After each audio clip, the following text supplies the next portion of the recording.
I'm assuming this is the uniqueness of the Amperon's methodology to forecasting that allows for that extra margin to be created. And so is that thanks to the AI ML models you guys are deploying in the background, or are there other elements or drivers for that increased efficiency? Yeah, I really think about it. I think about there's three real key drivers to our unique core competencies that sets us apart from the competition. The first is our domain expertise. Like I said earlier, Sean is a former power trader, spent 20 years in the industry.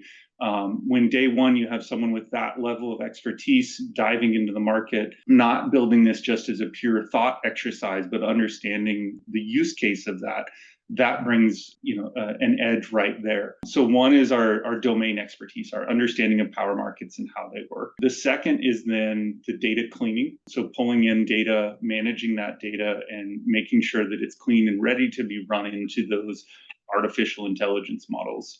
In addition to that, the quantity of weather data with which we operate on is really staggering. We have more weather data in our system than we have any other data.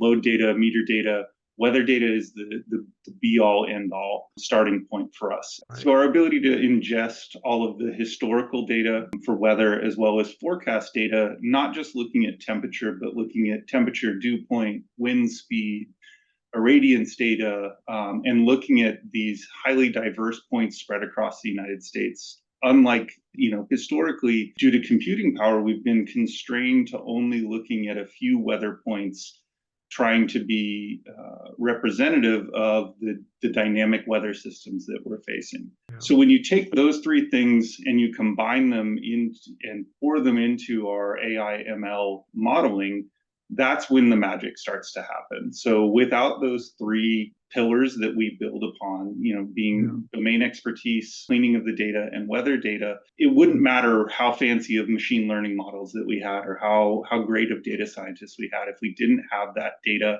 and that domain expertise to manage and use that data.